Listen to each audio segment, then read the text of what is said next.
고백하십시다. 주는 그리스도시요 살아계신 하나님의 아들이시니라. 아멘.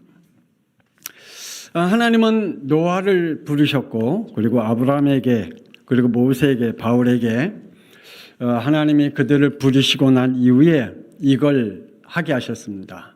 그들에게 하나님의 계획하신 미래를 보게 하셨습니다. 하나님이 저와 여러분을 부르셨습니다. 그냥 부른 게 아니라, 우연히 부른 게 아니라 하나님의 계획을 보게 우리에게 부르신 겁니다. 그래서 오늘 저와 여러분이 정말 하나님의, 나를 향하신 하나님의 계획이 뭘까? 그리고 내가 미래를 향해서 해야 할 하나님의 것이 무엇인가? 여러분이 보는 축복이 있기를 주 예수 그리스도의 이름으로 축복합니다. 우리 양평송학교의 미래가 뭘까요? 우리 교회 미래 여러분 보입니까? 보여야 합니다.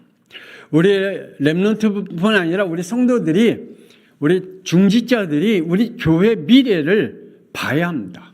그래서 목사님이 뭘 하자라고 하기보다는 미래를 본 중직자들이 미래를 위해서 일을 하게 됩니다. 무엇을 시켜서 한 게 아니라 미래를 본 자는 미래를 위해서 순종하면서 하게 됩니다.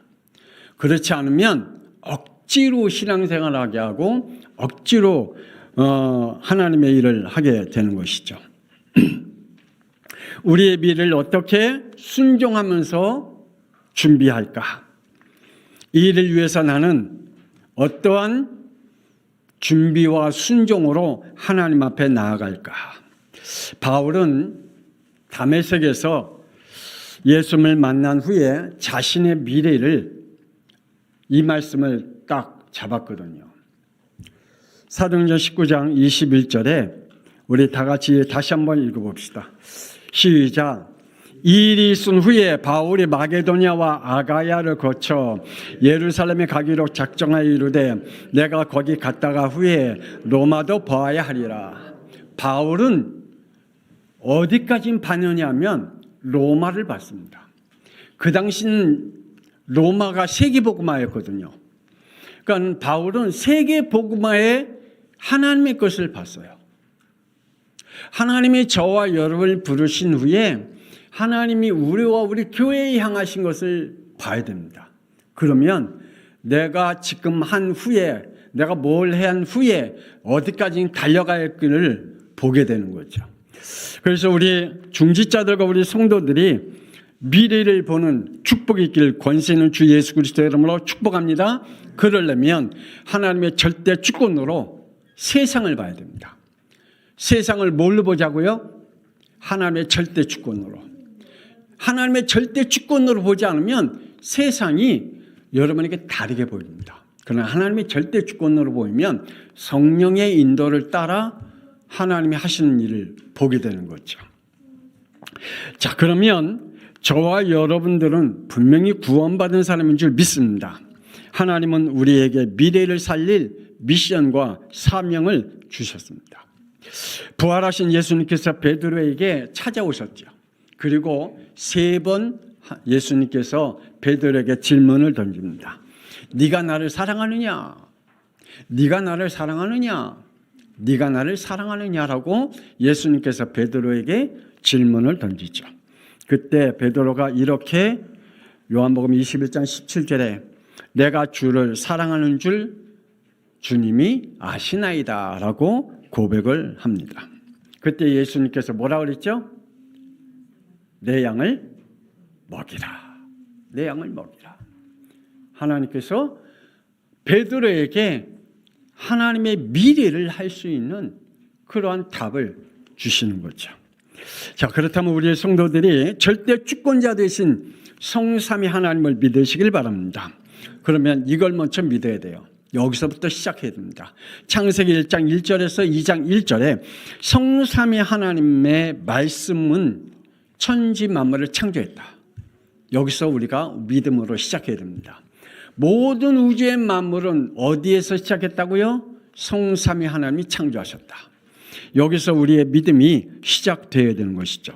여기서 시작되지 않는 믿음이 결국은 진화론이 만들어졌고, 여기서 시작되지 않는 믿음은 결국 곡식 예배가 되어지는 종교가 만들어졌고, 여기서 시작되지 않는 것은 결국 내 마음대로 신앙생활하는 타락된 자유의지를 가지고 신앙생활하게 되는 거죠. 그래서 우리는 분명히 답을 내려야 됩니다. 성삼위 하나님 우주 만물을 창조하셨다. 그리고 우리는 여기서 시작되었다. 하나님의 영으로 지음을 받았다. 여기서 시작되지 않으니까 동성연애자들을 옹호하는 감정이 생기는 거예요. 여러분, 사람이 저 사람 참 안 됐다 그런 마음 가질 수 있어요. 저 사람은 참 그렇다 그런 마음 가질 수 있어요. 그러나 옹호해서는 안 돼요. 동성연애자를 옹호하는 신앙인들, 아니 목사님들이 너무너무 많아요. 참 불쌍한 목사님들. 인간 정으로는 그래요. 얼마나 안타까워요. 자기가 자기 의지로 되는 게 아니잖아요, 동성연애자가. 그런데 그것을 이해하는 건 좋은데 옹호해서는 안 된단 말이에요. 우리의 모든 성도들이 동성연애자들을 축복하거나 옹호해서는 절대 안 된다라고 오전에도 말씀을 드렸습니다. 그래서 이들을 통하여 세계가 어지럽혀지고 있고, 그걸 통하여 더 강한 질병들이 만들어지고 있다는 사실입니다. 에베소 1장 11절에 모든 일을 그의 뜻의 결정대로 일하는 의의 계획에 따라 우리가 예정을 입어 그 안에서 기업이 되었다라고 말씀하고 있습니다. 하나님의 뜻의 결정에 따라서, 하나님의 계획에 따라 하나님의 예정을 입은 저와 여러분이 하나님의 뭐라고요? 기업이다. 따라합시다. 나는 하나님의 기업이다. 예, 하나님의 결정에 따라 하나님이 나를 기업으로 부르셨다라는 사실을 우리는 믿어야 되죠. 그렇지 않으면 안 된다. 성삼위 하나님의 뜻과 예정과 결정에 따라 우리의 구원이 이루어진 줄 믿습니다. 여기서 시작되지 아니하면 내가 하나님을 선택하는 죄를 범합니다. 내가 하나님을 선택할 수 있다라고 죄를 범합니다. 내가 하나님 앞에 예배드리는 것도 선택할 수 있다라고 죄를 범합니다. 내가 교회를 선택하는 것도 내가 선택하는 거라고 죄를 범합니다. 우리는 하나님께서 우리를 정말 하나님의 예정하시고 하나님의 뜻에 따라 하나님의 결정에 따라 우리가 신앙생활하고 있다는 사실을 믿으시기를 바랍니다. 그러면 하나님은 우리를 절대 제자로 삼으시기를 원합니다. 인간은 하나님과 함께 있어야 할 줄 믿습니다. 그리고 하나님의 생명의 법 안에 있어야 할 줄 믿습니다. 그런데 사탄은 우리에게 지속적으로 찾아와서 우리의 자신을 자신의 도구로 바꾸어 버리려고 합니다. 사탄의 도구로 우리를 사용하려고 합니다. 하나님을 대적하는 도구로 우리를 사용하려고 합니다. 하나님의 것을 버리도록 우리를 도구로 삼으려고 하고 있다는 사실을 우리는 기억해야 한다는 사실입니다. 그래서 우리는 절대로 하나님을 떠나서는 안 돼요. 하나님을 떠나면 우리에게 이러한 영적인 것들이 나타나요. 하나님을 두려워해요.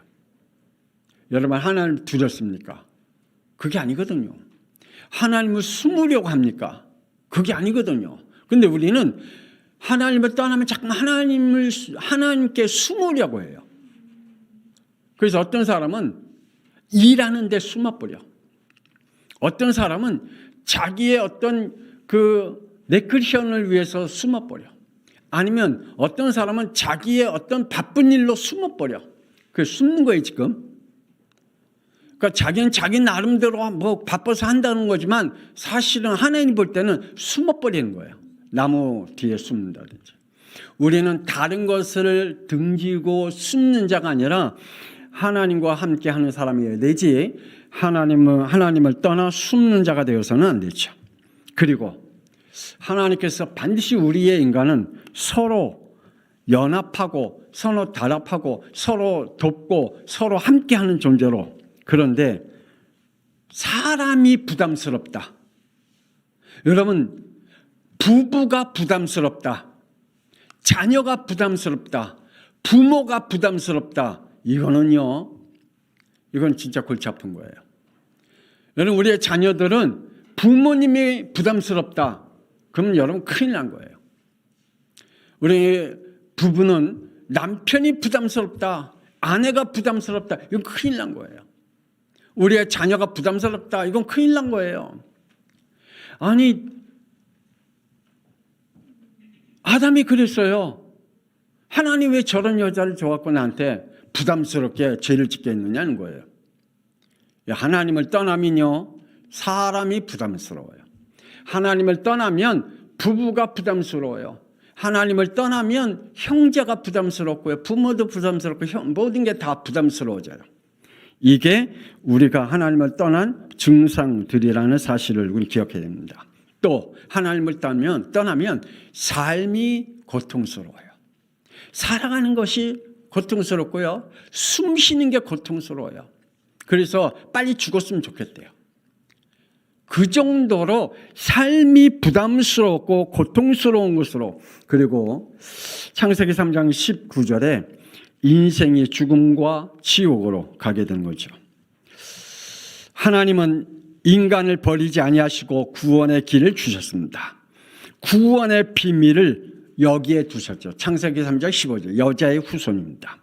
하나님이 직접 사람으로 오셔서 21절에 피복음으로 우리를 구원하시겠다. 그러므로 복음을 알고 있는 절대 제자는 세상을 살리게 합니다. 아멘입니까? 세상을 살리는 것은 정치인이 살리는 게 아니에요. 경제인이 살리는 게 아닙니다. 학자들이 살리는 게 아니에요. 훌륭한 사람들이 세상을 살리는 게 아니에요. 누가요? 하나님의 절대 제자가 세상을 살리게 됩니다. 아멘입니까? 그래서 우리는 나는 부족하지만, 나는 연약하지만, 그러나 창조주 하나님이 나와 함께 하신다. 창세기 1장 1절에서 2장 1절에 그 창조주 하나님이 지금 나와 함께 계신다. 이게 믿으면 세상 살릴 수 있어요. 아멘입니까? 그래서 그걸로 시작하려는 거예요. 자, 그래서 우리에게는 이 믿음의 축복을 갖지 않으면 안 돼요. 하나님은 창세기 12장 1절에 하나님이 아브라함을 부르셔서 여기까지 꼬셔왔습니다. 하나님이 창세기 12장에 아브라함을 부르셨어요. 어디까지 꼬셔가려고? 창세기 22장 10절까지 꼬셔가려고. 독자 이삭 번제물로 드리는 그날까지 하나님 꼬셔온 거예요. 뭘요? 피복음 깨달을 때까지 꼬셔온 거예요. 여러분, 아직도 피복음에 예수가 왜 그리스도이신 모릅니까? 지금 모르고 있는 사람들은 지금 하나님이 꼬시고 오는 중이에요. 지금 열심히 꼬시고 있는 중이에요. 제발 그 시간표까지 오도록 하나님이 꼬시고 있는 중이에요. 여러분에게 그 체험이 있기를 권세 있는 주 예수 그리스도의 이름으로 축복합니다. 피복음을 잃어버렸기 때문에 애굽 세상의 노예로 고통당하는 이스라엘 백성들을 하나님이 모세를 통해서 부르셨어요. 그런데 하나님이 모세를 실패한 80세에 실패한 그 모세를 하나님이 꼬셔온 거예요. 왕궁에 40년, 미디안 광야에서 40년, 그 40년, 80년까지 하나님이 꼬셔온 겁니다. 그래서 출애굽기 5장 3절에 가나안 땅에 들어갈 이유, 창세기 3장 18절에 피제사 드려야 할 이유, 그거를 이 모세를 통하여 하나님께서 계속 깨닫게 하신 겁니다. 아직도 우리에게 이 구원의 비밀을 제대로 깨닫지 못하면 하나님은 여러분에게 지금 꼬셔오는 중이에요. 아직도 이거 모르겠다. 근데 하나님을 떠날 수는 없다. 그래도 하나님의 자리에, 은혜 자리에 머물러 있어야 된다. 근데 잘 모르겠다. 그러면 지금 하나님의 꼬임을 당하고 있는 중이에요. 하나님의 꼬임에 당하는 중. 뭐요? 아브라함같이 창세기 22장 10절에 피복음, 아들 독자 이삭을 드릴 만큼 그 순간 그 체험을 하도록 하나님 그날에 이르도록 하나님 여러분을 부르고 계신 줄 믿습니다. 그래서 우리에게는 이 피복음을 통해서 하나님의 구원의 역사를 이루어야 됩니다. 두 번째, 절대 주권으로 자신을 향한 세상입니다. 하나님은 하나님의 절대 주권 속에 나를 보게 하는 세상을 보게 하는 하나님의 절대 주권이 있습니다. 모세와 같이 시편 90편 11절에 이렇게 얘기하죠. 우리의 연수가 신속히 가기 전에 우리의 날 계수함을 가르치사 지혜로운 마음을 얻게 하소서라고 기도합니다. 그 기도의 믿음이 하나님께서 그를 세계를 볼 수 있도록 축복하십니다. 그리고 내 자신을 보게 하시죠. 그러니 내 자신의 살아가는 그날까지 내 나를 계수할 수 있는 지혜를 달라고 기도하는 거 아니겠어요? 여러분이 하나님이 언제 부르실지 몰라. 그러나 그 사는 날까지 내 인생에 계수할 줄 아는 지혜를 얻어야 되잖아요. 그냥 막연하게 사는 그런 허무한 인생을 사는 존재가 아니잖아요. 그러므로 세상 보는 은혜가 저와 여러분에게 있기를 주 예수 그리스도의 이름으로 축복합니다. 하나님의 은혜가 없으면 우리는 늘 이 세상에 이렇게 살아갑니다. 남의 탓을 하면서 살아갑니다. 남의 탓만 해요. 우리는 하나님의 탄식을 볼 줄 알아야 돼요. 따라합시다. 하나님의 탄식을 보자. 예. 하나님은 노아에게 창세기 6장 8절에 하나님의 은혜로 인해서 창세기 6장 6절에 7절 하나님의 한탄과 탄식을 보게 했어요. 그리고 그 탄식과 한탄으로 인해서 미래의 재앙이 임할 것을 보게 했어요. 여러분, 하나님의 한탄과 탄식은 재앙뿐입니다. 그 재앙을 막을 수 있는 자들을 하나님이 부르고 계신 줄 믿습니다. 하나님의 은혜를 입는 자가 되어야 합니다. 야고보서 4장 6절 7절에 더욱 큰 은혜를 주시나니 그러므로 하나님이 교만한 자를 물리치시고 겸손한 자에게 은혜를 주신다 하였으니 그런즉 너희는 하나님께 복종하니라 마귀를 대적하라 그리하면 너희를 피하리라 라고 말씀해 주고 있습니다. 오늘 사랑하는 우리 양평성학교의 성도들 오늘 피곤하죠? 그러나 하나님이 여러분에게 하나님의 은혜가 임하게 하십니다. 그래서 하나님께서 여러분을 향하신 하나님의 계획을 이루시게 하는 축복을 우리에게 주십니다. 우리는 미래의 지옥 세계의 고통을 받고 있는 그 모습을 하나님의 은혜로 볼 줄 아는 하나님의 사람들이 됩시다. 그래서 누가복음 16장 24절에 아버지 아브라함이여 너를 긍휼히 여기사 나사로를 보내어 그 손가락 끝에 물을 찍어 내 혀를 서늘하게 하소서. 내가 이 불꽃 가운데 괴롭나이다. 누가 그랬을까요? 부자가. 어디 가서요? 지옥 가서. 이걸 봐야 돼요. 우리의 형제와 우리의 부모와 우리의 자녀가 지옥 가서 이 고통스러운 모습을 봐야 그들을 복음 전하기 위해 우리가 눈물로 기도할 거 아니에요. 그걸 보지 못하면 그래 너 믿고 싶은 대로 믿어. 네 마음대로 해. 그러잖아요. 그러나 내 자녀가, 내 부모가, 내 형제가 지옥 가서 이 고통스러운 소리를 하는 그 소리를 듣고 있다면 그런 소리가 안 나옵니다. 우리는 하나님의 절대 주권으로 부르심을 받은 저와 여러분인 줄 믿으시길 바랍니다. 부름받아 구원은 받았으나 많은 사람들이 여기까지 은혜를 잊지 못하고 있습니다. 내가 구원받았어. 하나님의 은혜야. 그런데 여기까지 이르지 않아요. 순종과 복종의 믿음까지는 이르지 않아요.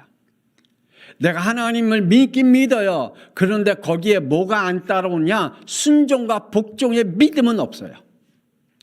예수 믿는다니까요. 하나님 믿는다니까요. 그런데 순종과 복종의 믿음은 없어요.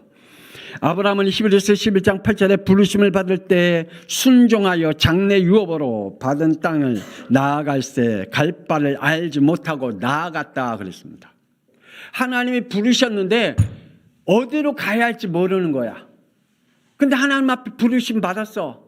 그런데 그 부르심에 간 거예요. 갈 바를 알지 못하고 간 거예요. 여기까지는 순종할 수 있어야죠. 우리는 그걸 못해요. 하나님의 부르심은 알아요. 근데 갈 길을 알지 못하니까 포기해버려요. 나는 안 돼. 하나님은 분명히 알지 못하는 그 길을 아브라함은 가겠거든요. 근데 하나님은 이미 아브라함이 가야 할 길 알고 있잖아요. 그가 터전을 어디에서 삼아야 할지 알고 계셨잖아요. 근데 아브라함은 몰랐거든요. 우리가 하나님이 아니니까. 하나님이 우리를 부르셨기에 우리가 어디로 가야 할지 알지 못해요. 그러나 하나님 우리에게 우리가 거할 터, 우리가 마칠 모든 것들을 준비해 놓으신 줄 믿습니다. 세계복음화 해야 하는 것은 다 압니다. 그래, 세계복음화 그래야 주님이 오셔 라는 건 알고 있습니다. 그런데 세계복음화 할 자리에는 들어가기 싫어합니다. 세계복음화 해야 한다는 건 알아요. 근데 세계복음화 해야 할 그 자리엔 안 들어가요. 싫어요. 바쁘대요. 돈도 없대요. 힘도 없대요. 능력도 없대요. 안 들어가요. 알아요. 안 들어가요. 하나님은 우리에게 이 세계 복음화의 축복을 안다면 우리는 들어가야 할 줄 믿습니다. 사울인 바울은 하나님께 어떤 부름을 받은 줄 그는 알았습니다. 그래서 그에게는 이거를 봤죠. 우리 다시 한번 19장 21절 다 같이 읽어봅시다. 시작. 이 일이 있은 후에 바울이 마게도냐와 아가야를 거쳐 예루살렘에 가기로 작정하여 이르되 내가 거기 갔다가 후에 로마도 보아야 하리라. 이걸 봤어요. 자기가 지금 하고 있는 그 일을 마친 후에 어디를 가야 된다고요? 로마를 가야 된다. 하나님이 우리에게 지금 하고 있는 일, 그것을 마친 후에 우리에게 세계복음화의 언약을 우리에게 주었기에 거기까지 가야 함을 말씀해 주고 있습니다. 거기서 뭘 하겠다는 거예요? 로마서 23장 11절에 로마에서도 증언하리라. 어떤 증언이요? 예수는 그리스도시다. 여러분이 세상에 아닌 사람들에게, 여러분의 친인척에게, 여러분의 주위 사람들에게 어떤 증인이 될래요? 우리 교회 아버지가 좋더라. 우리 교회 사람들이 전부 다 인정도 있고 정도 있고 참 좋더라. 그겁니까? 그것이 우리의 증거입니까? 바울은 그랬습니다. 내가 왜 로마를 가야 되냐? 증언하기 위해서. 뭘? 예수가 나의 그리스도가 되신 것을. 그래서 로마서 27장 24절에 그는 고백합니다. 내가 가이사 앞에 서야 하리라. 로마 황제 앞에 서야 하리라. 그 황제 앞에서 예수가 그리스도이심을 선포해야 하리라 라고 바울은 자기가 어떻게 부르심을 받았는지, 무엇을 해야 할 존재임을 그는 알았어요. 우리도 그 축복이 있기를 원합니다. 저는 봤습니다. 우리의 믿음의 선배들이 가정복음화를 위해서, 민족복음화를 위해서, 세계복음화를 위해서 어떤 눈물을 흘렸는지 전 봤어요. 가정복음화를 위해서, 민족복음화를 위해서, 세계복음화를 위해서 산속에 올라가 밤새도록 눈물 흘리면서 기도하는 것 전 봤어요. 저는 왜 그들이 그렇게 눈물 흘리면서 기도하는 것 저는 알아요. 봤어요. 여러분은 여러분의 가정을 위해서, 여러분의 정말 이 민족을 위해서, 세계복음화를 위해서 어떤 눈물을 흘렸을까요? 사도행전 16장 31절 주 예수를 믿으라 그리하면 너와 내 집이 구원을 얻으리라라고 말씀하셨고 거기에 하나님이 우리를 부르셨어요. 그렇다면 우리는 우리의 자녀를 위해서 얼마나 눈물을 흘렸는지요. 저는 우리 부모님과 우리 형제들 위해서 눈물을 너무너무 많이 흘렸어요. 근데 알고 보니까 우리 아들, 딸을 위해서 그 정도로 눈물 흘린 적이 없어요. 저는 우리 손자, 손녀를 위해서 그 정도로 그 영혼들을 놓고 눈물 흘리면서 기도해 본 적이 없어요. 그 전에는 정말 눈물로 산에 올라가서 잠 안 자고 밤새도 눈물 흘리면서 그 영혼을 생각할 때마다 막 눈물이 쫄쫄쫄 흘리고 콧물이 쫄쫄 흘리면서 기도했거든요. 근데 지금은 그 눈물이 없어졌어요. 우리의 자녀를 위해서 눈물 기도하는 게 없어졌고요. 우리의 손자, 손녀를 위해서 눈물 흘리면서 기도하는 것이 없어졌어요. 여러분은요? 그런 기도가 있나요? 여러분의 부모의 영혼을, 여러분의 형제, 자매를, 여러분의 자녀들의 영혼을 놓고 눈물 흘리면서 기도해 본 적 있나요? 여러분의 자녀가 아픈 것에 대해서 눈물 흘리는데 그들이 영원히 지옥 가는 것에 대해서는 눈물 흘리면서 기도해 보셨나요? 하나님은 우리에게 정말 이 부르심에 대한 축복을 깨닫기를 원합니다. 마지막으로 미래를 보아야 합니다. 바울은 사도행전 9장 15절에 이 말씀을 받았지요. 이 사람은 내 이름을 이방인과 임금들과 이스라엘 자손들에게 전하기 위해 택한 나의 그릇이다. 하나님이 저와 여러분을 택한 그릇으로 부르심을 믿으시길 바랍니다. 우리는 마태복음 28장 19, 20절에 이 말씀을 받았습니다. 너희는 가서 모든 민족을 제자로 삼아 아버지와 아들과 성령의 이름으로 세례를 베풀고 내가 너희에게 분부한 모든 걸 가르쳐 지키게 하라. 볼지어다 내가 세상 끝날까지 너희와 항상 함께 있으리라 라고 하나님이 우리에게 말씀을 주시면서 부르셨습니다. 이 말씀이 여러분의 영혼 속에 들려집니까? 나의 과거와 현재는 뭡니까? 야곱은 야복강 나루에서 천사와 이렇게 씨름했습니다. 창세기 32장 25절에 자기가 야곱을 이기지 못함을 보고 그가 야곱의 허벅지를 관절을 치매 야곱의 허벅지 관절이 그 사람과 씨름할 때에 어긋났더라. 야곱은 야복가에서 천사와 씨름했어요. 그 허벅지가 부러질 정도로 씨름했어요. 우리는 어떤 씨름을 하고 있을까요? 그래서 야곱의 이름을 창세기 32장 28절에 내 이름을 다시는 야곱이라 부르지 아니할 것이요 이스라엘이라 부를 것이니 이는 네가 하나님과 및 사람들과 겨루어 이겼습니다.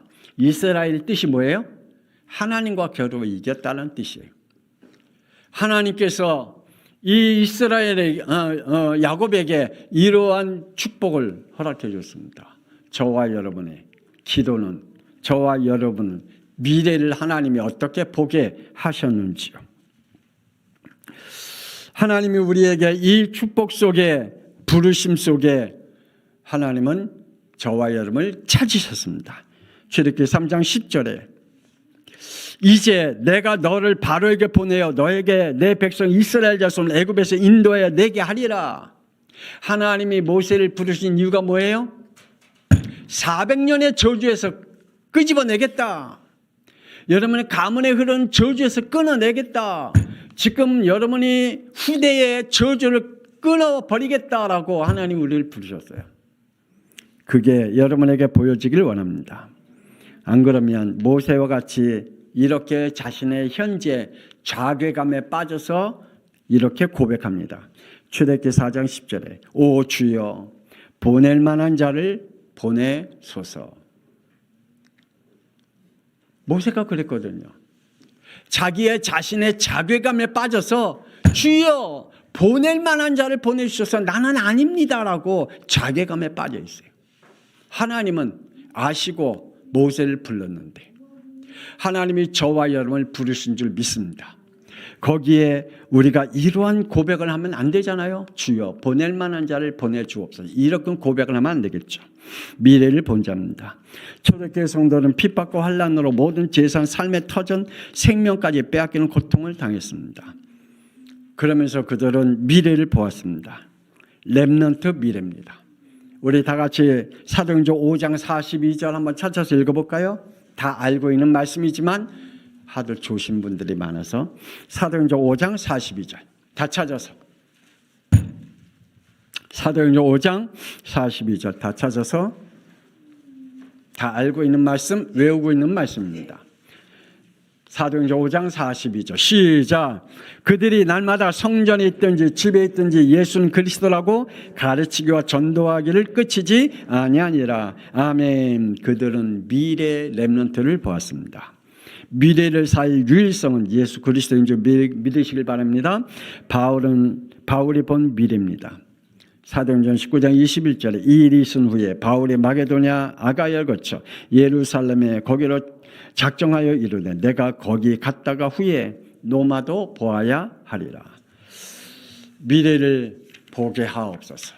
우리 양평성학교의 성도들 그리고 저와 여러분이 하나님이 어떤 미래를 보게 하셨을까요? 그 미래를 보는 축복이 있기를 주 예수 그리스도의 이름으로 축복합니다. 하나님 은혜를 감사합니다. 막연한 신앙생활이 아니라 그냥 할 수 없어서 신앙생활하는 게 아니라 하나님은 우리를 부르신 이유는 하나님의 것을 보게 하기 위해 부르셨습니다. 하나님의 한탄과 탄식을 보게 하여 주옵소서. 지금 우리의 가정과 우리의 자녀와 우리 교회와 우리 지역과 우리의 미래에 어떠한 것을 가지고 하나님 탄식하고 계실까요?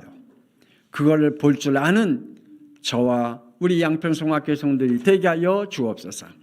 드려진 예물을 통하여 우리가 복지 전도를 하려고 합니다. 하나님, 이 예물이 오병이어의 역사가 일어난 예물 되게 하여 주옵소서. 그래서 뒤에 땅도 사고 주위에 있는 땅도 사서 하나님 앞으로 해야 할 미래에 하나님 오직 예수가 그리스도만을 전하는 그러한 복음의 센터가 세워지게 하여 주옵소서. 이제는 살아계신 주 예수 그리스도의 은혜와 독생자 예수 그리스도의 이 땅에 보내신 하나님의 놀라우신 사랑하심과 성령님의 감동하마 내주 인도 역사하심이 미래를 보게 하신 하나님을 저희들이 믿고 순종하는 하나님의 사람들 위해 그리고 미래를 향해서 복음으로 달려가는 우리 양평송학교 모든 성도들 위해 지금으로부터 영원토록 함께 있을지어다. 아멘. 하나님 복되고 축복